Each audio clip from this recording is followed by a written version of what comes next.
Welcome to the Politics Guys. I'm Michael Baranowski, a political scientist at Northern Kentucky University.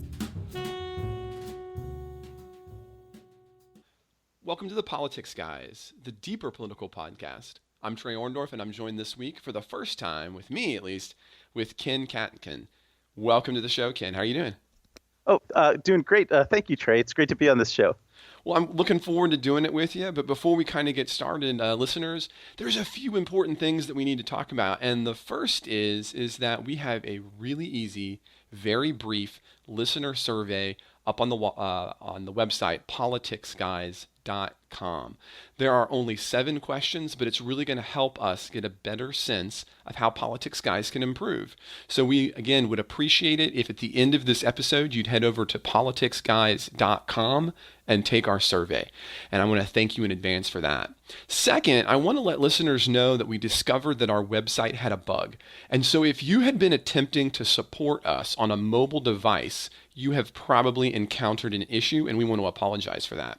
We want you to know that while it isn't pretty yet, if you visit politicsguys.com on iOS or Android, you can now support the show by clicking on either the Patreon or the PayPal links. They will work now. Again, it's going to be a little ugly, but you can get in there, and we appreciate you supporting the show. So, with those 2 things out of the way, Ken, why don't we move on to this week's stories, starting with Florida.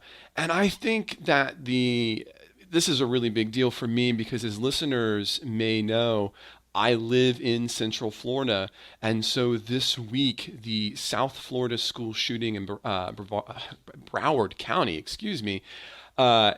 has brought back a lot of really negative emotions for us because we have just been kind of healing from the Orlando Pulse attack, and so now we have crews in South Florida.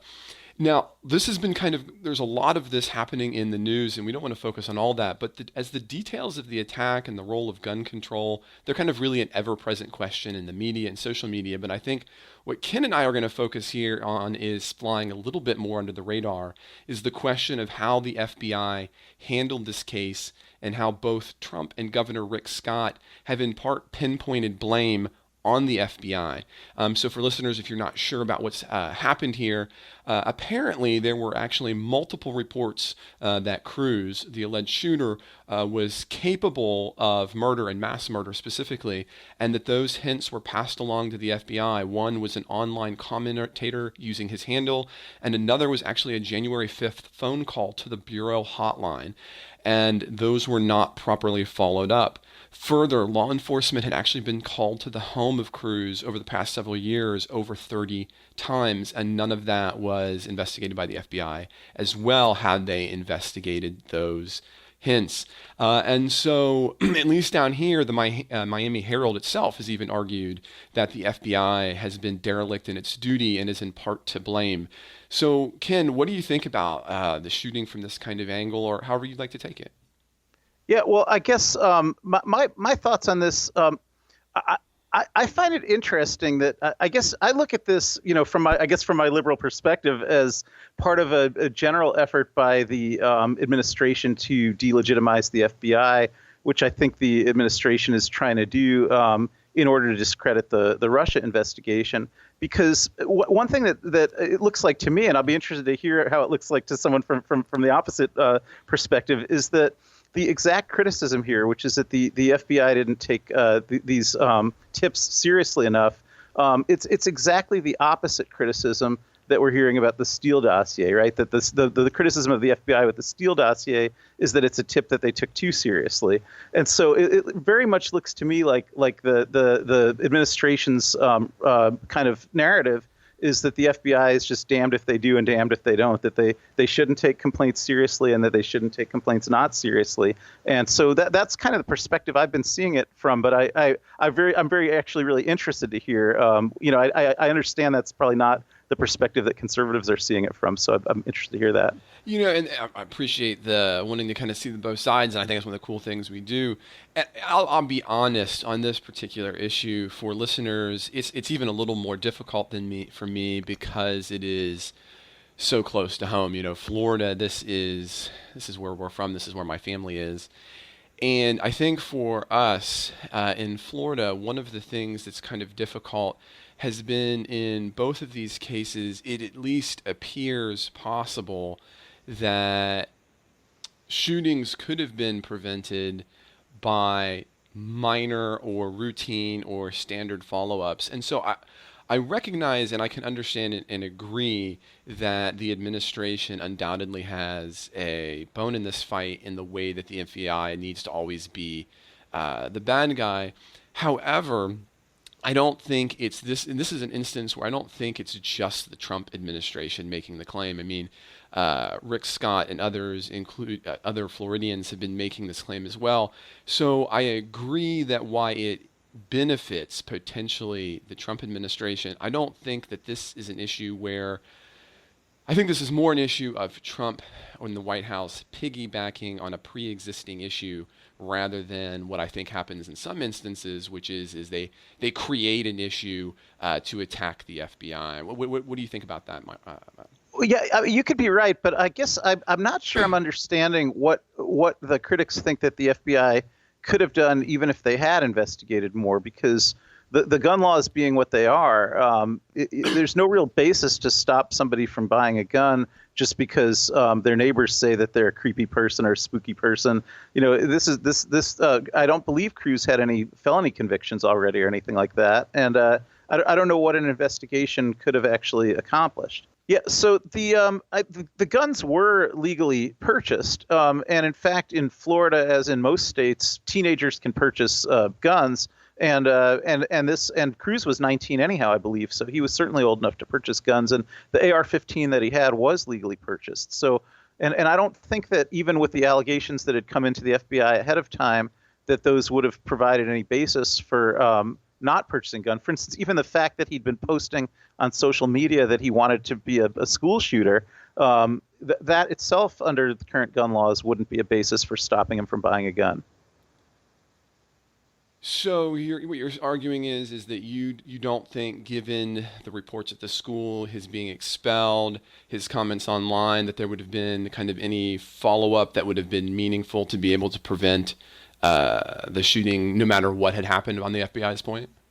Yeah, I mean, I think you could certainly criticize them for not going out and talking to him or investigating him a little more, but I think if they had done that, these were not complaints that he'd already committed crimes. These were complaints that he was threatening to commit crimes. And so that wouldn't be, I don't think that would be a basis to have stopped him from getting these guns or for detaining him or anything like that. He hadn't really done anything before the school shooting. He'd only threatened to do things. So what I'm hearing you say then, Ken, is what your argument is that regardless of what the FBI has done, that without additional kinds of gun control, there would have been no preventing the school shooting. And so you see that from a kind of across the board as being a misdirection.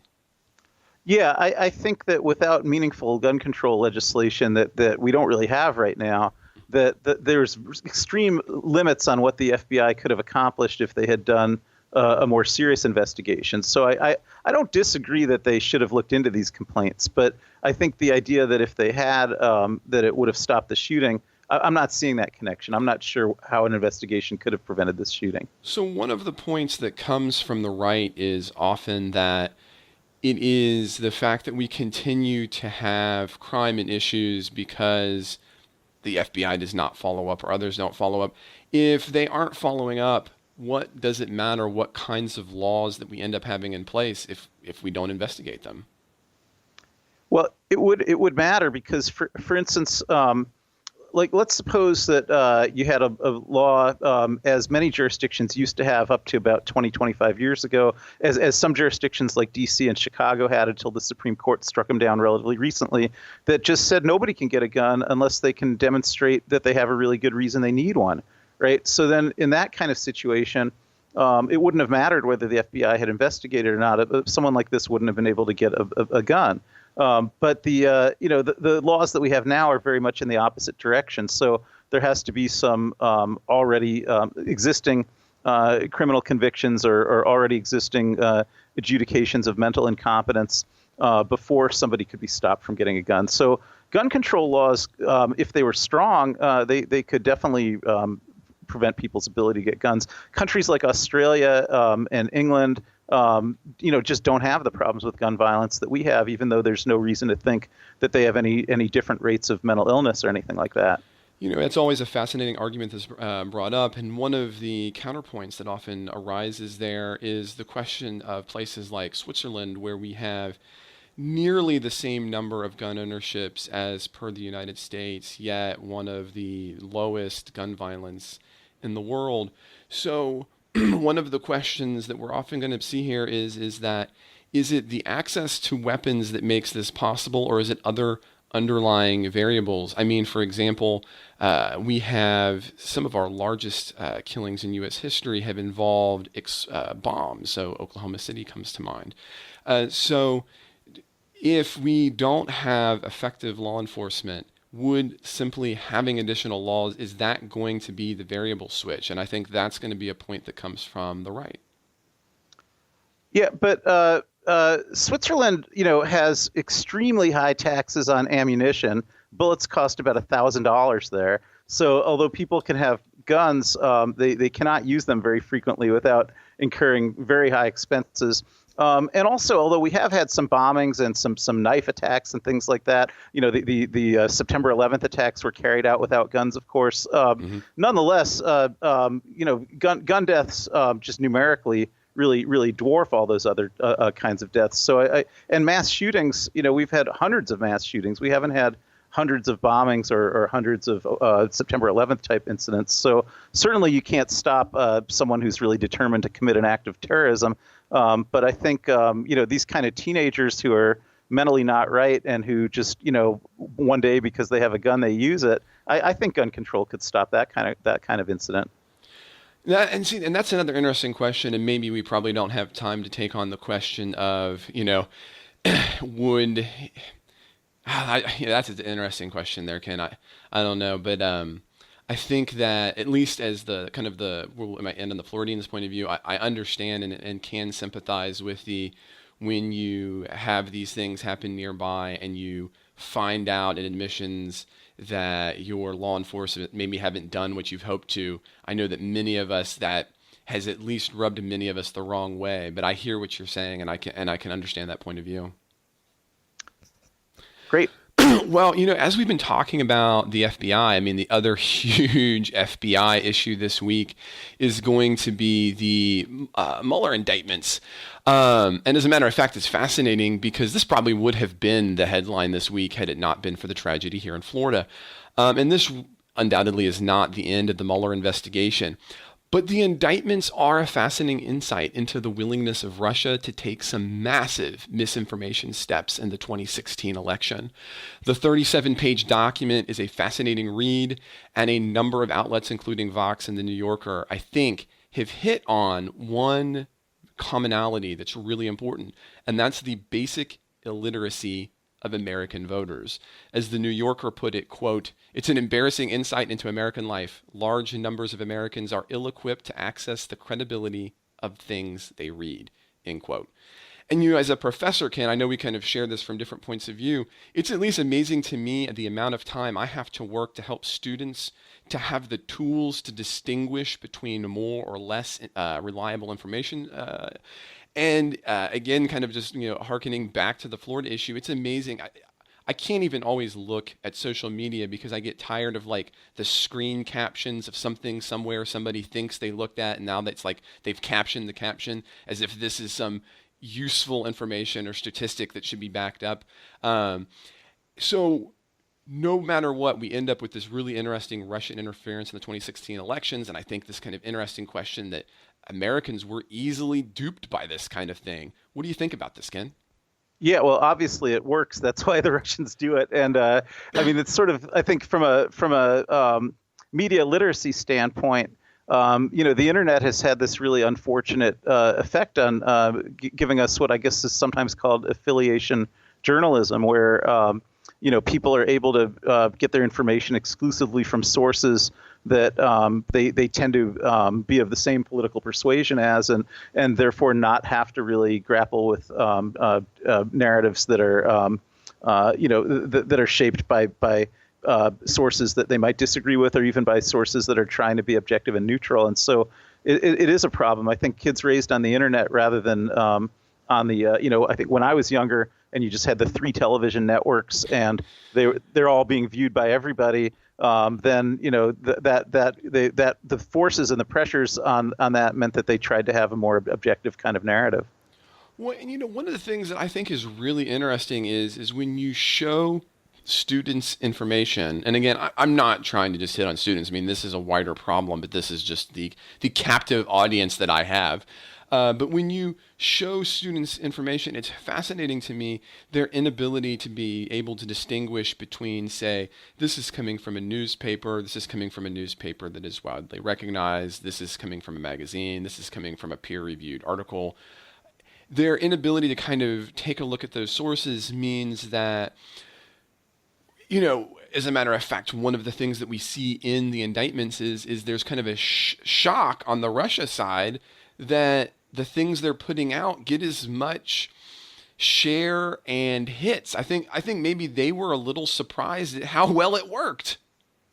Yeah, I mean, I don't know. They maybe they were surprised. They've been doing it not just in America but in other countries, and I think really they've identified the American voter as America's weak link, right? That if our enemies who don't have our best interests at heart are looking at ways that they can harm our democracy, the American voter is front and center. It's not not a military attack, right? It's an information attack designed to weaken our democracy.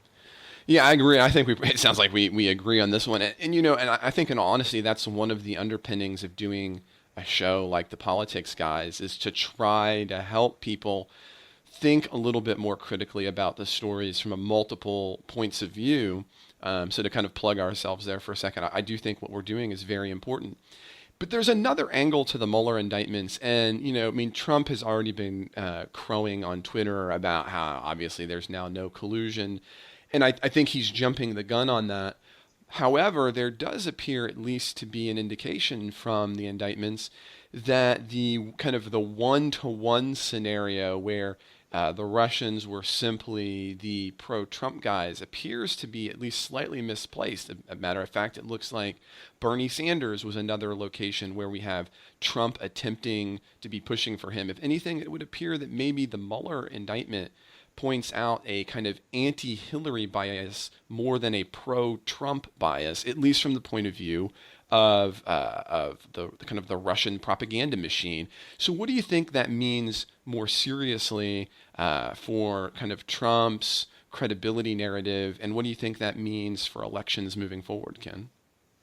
Yeah, I mean, I agree that a lot of what Putin was trying to do was directed against Hillary Clinton, and that he was Putin was trying to build up Bernie Sanders just like he was trying to build up Trump. So, but I think the way I read that is that he thought that Hillary was going to be elected, and so the Putin's objective was to just discredit the discredit and weaken the American president, and make large segments of the American electorate not trust her, think that the election was rigged, lose faith in our democracy, but that all of that is directed towards Putin's belief that Hillary was going to be president. So that's the way to weaken America. I think even Putin couldn't have thought that he was actually going to get Trump elected president. In terms of what Mueller is going to be able to prove, it's really hard to know. I think Mueller's playing things very close to the vest in terms of what his statements are. And the fact, for instance, that these 37 indictments don't mention a word about any kind of collusion with any kind of the Trump campaign or any Trump operatives, I wouldn't interpret that to mean that Mueller doesn't have evidence of such collusion. I think he's just not getting out too far ahead of himself. There actually was another indictment yesterday. So besides the Russian indictments, there was an indictment and a guilty plea from an American named Richard Pinedo. That one came out separately, and he was indicted for money laundering for those Russians, and he already pled guilty to it. And so the guilty plea was filed with the indictment, and that's the first time anyone heard about the indictment. And it'll be interesting to see what he's agreed to talk about to Mueller in terms of whether he was having any links between the these Russians who are indicted and anybody in the Trump campaign. And you make a good point. As a matter of fact, it has even been noted by the Deputy Attorney General that the fact that no allegations in the indictment say anything that any American had any knowledge is not the same thing as saying no American had any knowledge. Yeah, you said that better than I said it. That's what I was trying to say. Yeah, exactly. And, yeah. Which means basically that by saying nothing, you haven't said that there's nothing here. You've just not said it yet. Potentially. Right. I also thought it was interesting, since we haven't talked politics as much, that these indictments were released on a Friday afternoon on the day of a major news event with the Florida shooting. I actually think that Rosenstein was purposely timing that to minimize the media impact. That he's really trying to to the extent possible, just protect the low profile of the Mueller investigation. There's no real way to release indictments like this and have them go totally unnoticed. But I think it seemed to me the way it was staged is that every effort was taken to make it as small of a media event as possible. No, I think you're absolutely right about that. As a matter of fact, we in the media class, we even read a book on, when do you release things to crow about them? When do you release things to bury them? And the answer is you always put things on Friday that you would rather have the least amount, but especially after you've already have something that's sucking all the oxygen out of the collective consciousness of the country, which is a fascinating point. And I'm not sure, besides making it low key, it's difficult to say what the intention there is. Do you have any thoughts on the politics there, Ken? Yeah, well, I do think that Rosenstein is trying to protect the Mueller investigation. And if you make the assumption that Trump gets a lot of his information from watching Fox and Friends and stuff like that, then and that if the more the Mueller investigation is covered, the more likely it is that Trump's going to try to fire Mueller, try to fire Rosenstein or something like that, then just trying to low profile it is a good way to protect the independence of the investigation, I think. That's actually not a bad suggestion, and I don't have any thoughts to the contrary. So, so while the Mueller, the indictments have probably been a pretty big Friday drop, the other really interesting, and again something else that has been kind of low key relatively in most circles, has been the Senate. This week, as Vox and others have reported, the U.S. Senate did something very unique. It brought a matter to the Senate floor, and it allowed any kind of amendments addressing the issue on DACA and Dreamers. There was seemingly at least one potentially likely bipartisan compromise, and for a while it looked like there might be 60 votes there, but on Thursday afternoon the amendment would fail, and with it the process in whole. And so obviously this doesn't give the Senate much time until President Trump's March 5th deadline to make something else happen, which means that Republicans and Democrats in the House can breathe a sigh of relief because they at least don't have to deal with it for now. Yeah. Trump and a few Republicans, led by Chuck Grassley, really wanted to commit a bunch of money, about $25 billion, to a wall and pair that issue with the Dreamers. That's gone down. And so it looks like right now that this is all going to end up winding up in the Supreme Court because this has been challenged in court. It doesn't look like the Senate's going to have a fix in place by March 5th, which means we'll probably see a Supreme Court decision determining the fate of DACA and Dreamers. So what do you think about this failure? What do you think about that, Ken?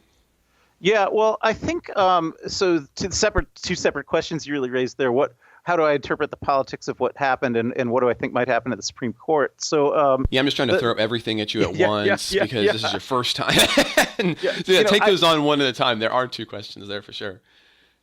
Here's my read on Trump and on Congress and on what happened. I'll be interested what your read is on this. So I think Trump is interested in cutting back on legal immigration, and that he is willing to make a compromise to allow the Dreamers to have a path to citizenship if he can get the cutbacks that he wants on legal immigration and greatly reduce the amount of legal immigration. That's what he was sort of insisting on towards the end. And I think his tactics, which is basically the tactics he always used when he was a New York real estate businessman, is to kind of agree to deals.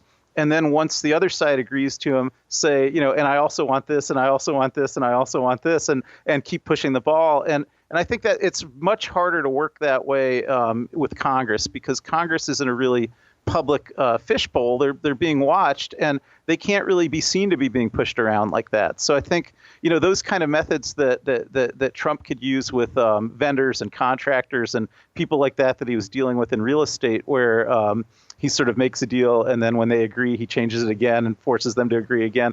I just think that has limits on how well that can work in Congress. And so I wasn't surprised to see the deal fall apart. I felt that when he started throwing in his insistence for restrictions on legal immigration, I think he thought that he'd get that. So I don't think he was trying to make the deal fall apart.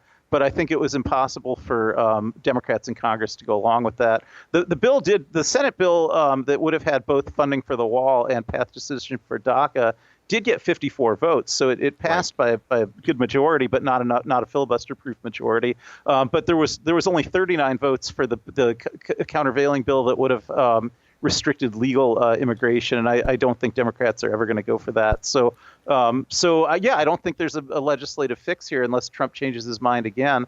If it goes to court, however, I think the court is probably going to side with the administration. I don't think DACA is required by law, and if the president doesn't want to continue it, I believe he has that power. Yeah, I think you're right to point out the politics here. Democrats are in a pretty difficult position in the sense that for their base, they can't restrict immigration and win again. Right. And they need that. And I think on the other side, I think from the Trump point of view, and this is not me taking a side yet, the cards are in his hand at this point, because the default position is still something better in his view, allowing the deadline to expire. So in this case, by having it expire, I think Democrats are actually going to end up on the worst end of the stick.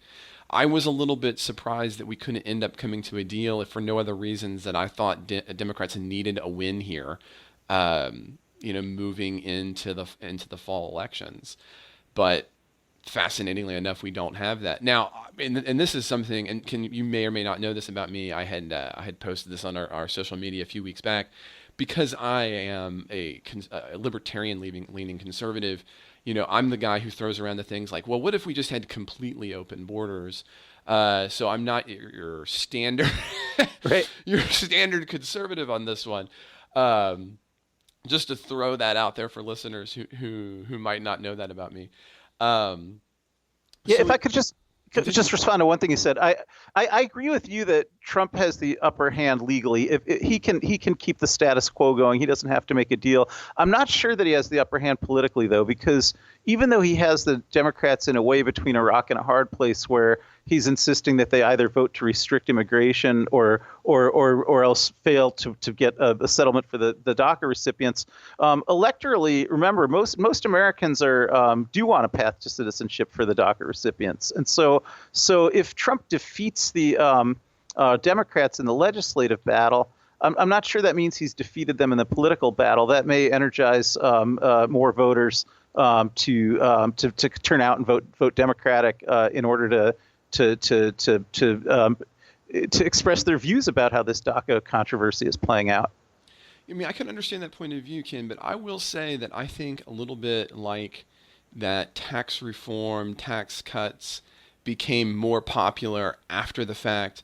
I am not sure if this can't end up being a long-term win for the administration, because again, it's going to look like strength, which clearly seems to come back again and again as a positive for the Trump administration. So, I mean, I don't disagree with the numbers as they stand today, but my question would be is what will those numbers look like if we have this on March 5th in November? In other words, what will the view of it be then? Because that's what's going to matter, not what the view of it is now, but the view of it is then.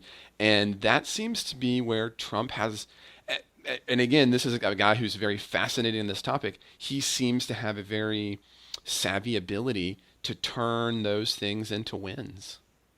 Well, maybe. I mean, he still has the lowest approval rating of any modern president. And with the DACA, his win, what it's going to mean is that all these children who are, they're adults now, but people who are brought here as children by their parents, who've never gotten any trouble, who've went to college, who have jobs, they're just going to not be able to work anymore. Some of them are, probably a handful of them are going to get rounded up and deported, and they're going to know people. So I don't know that plays out as a win exactly. I think most Americans today would say that they're against that kind of thing. Do say that they're against that kind of thing. So I don't know that that's a win. Even the tax bill, right now people haven't really been dealing with the deficits that it's going to cause. But I agree with you that short term that looked like a win for him. But it's going to have a negative impact on the economy soon enough, and he's going to have to answer for that as well. So I think the politics of all these issues are not completely played out yet. They haven't maturated. No, I can understand that point. And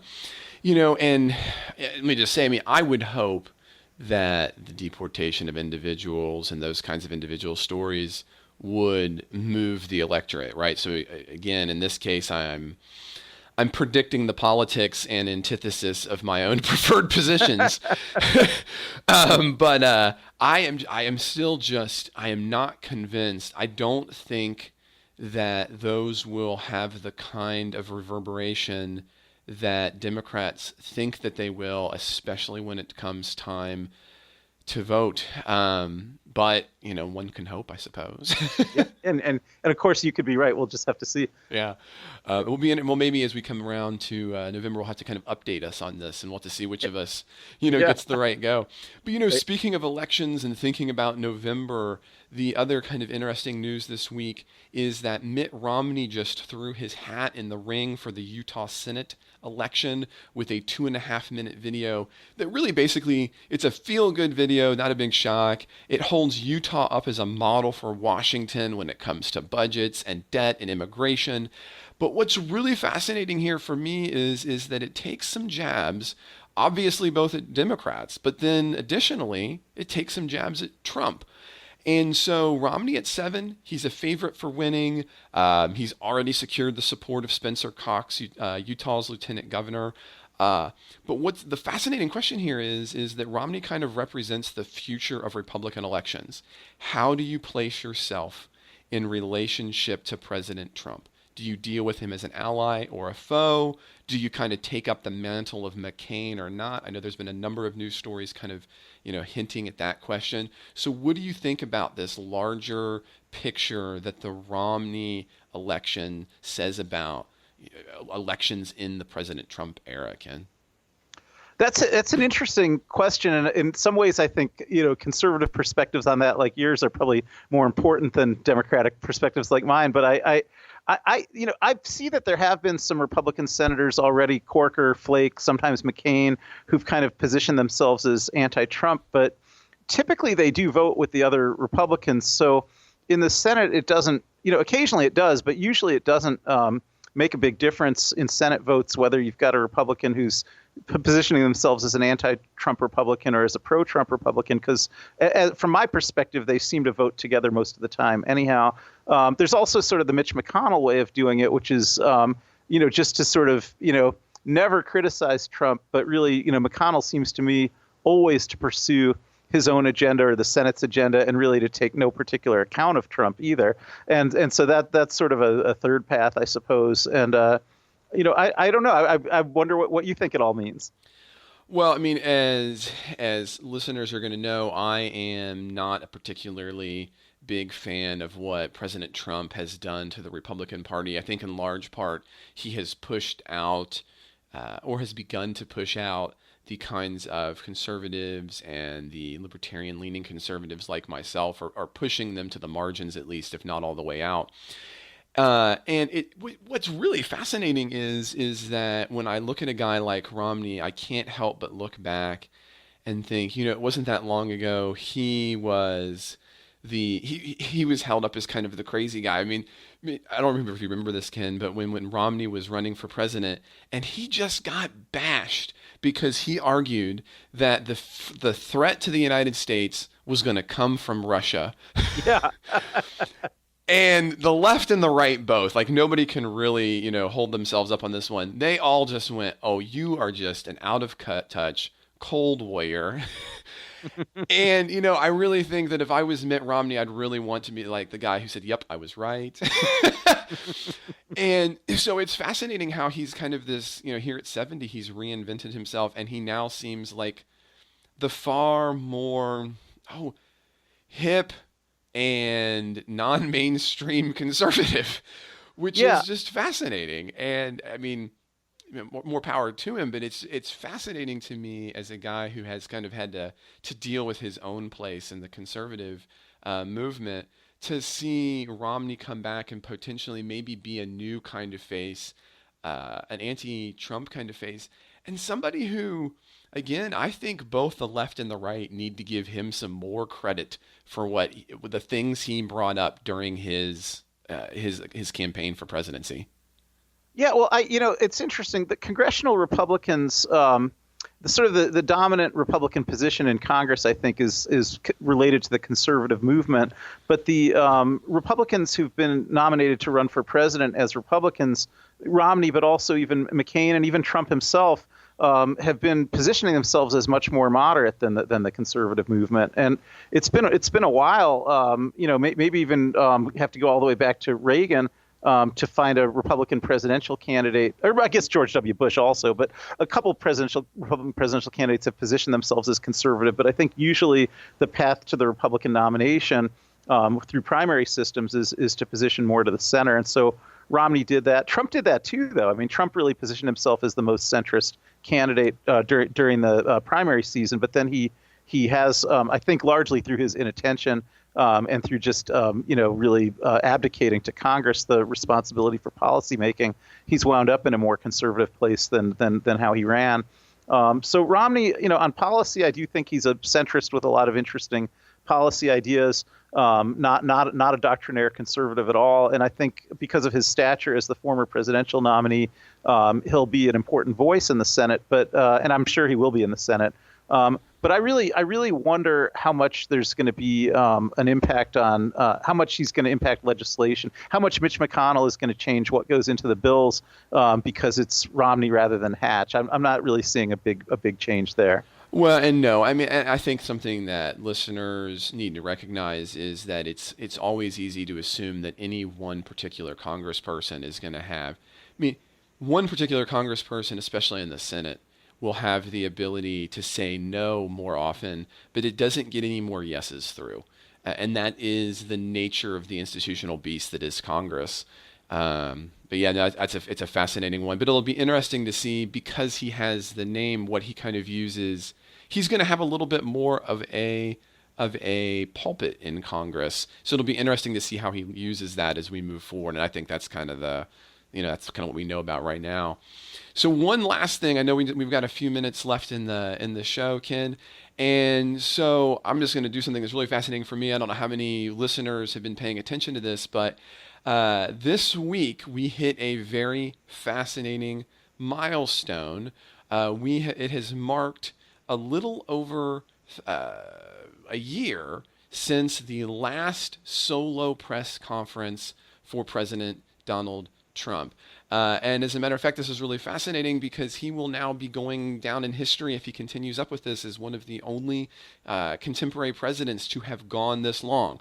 So just so we know, listeners, yes, he has had what we call 22 2-and-2 joint press conferences with other world leaders, but he has only had one solo press conference, which happened a little over 3 weeks after his inauguration. And this is something that I have followed closely because this is something I've been interested in since 2011, when I write and argue about this in the scholarly literature, that we're going to have presidents, as they get access to social media, being not just willing but wanting to bypass the normal press channels in order to talk directly to individuals. And so Trump, in many ways, maybe he's an extreme caricature of that hypothesis, but by far he is definitely an engager on Twitter, and he has definitely been holding back on his press interactions. So Ken, what do you mean? This is very fascinating to me. I don't know if you find it quite as fascinating, but what do you think about this? It's interesting. I had not realized until you told me that he's been a whole year without a press conference. But as you just said, he does communicate directly with the public through Twitter in ways that previous presidents didn't. He also gets out and, technically he's already running for re-election in 2020. He's filed as a candidate. He goes out and does campaign events. So he has ways that he's interacting with the public, but not in ways where he can be held accountable by the press. That's what he's really been avoiding, I think. Yeah, and it's interesting because we talked about the Russian use of social media for these kinds of purposes, but I think one thing that we might need to think about more critically as observers and as Americans is, even if you could take away the ability of other countries to interact, that doesn't change the fact that that kind of illiteracy and that kind of direct conversation is changing the way that we're debating things. And if everyone is getting their primary information from social media, it probably shouldn't be a big shock that presidents want to engage in that conversation.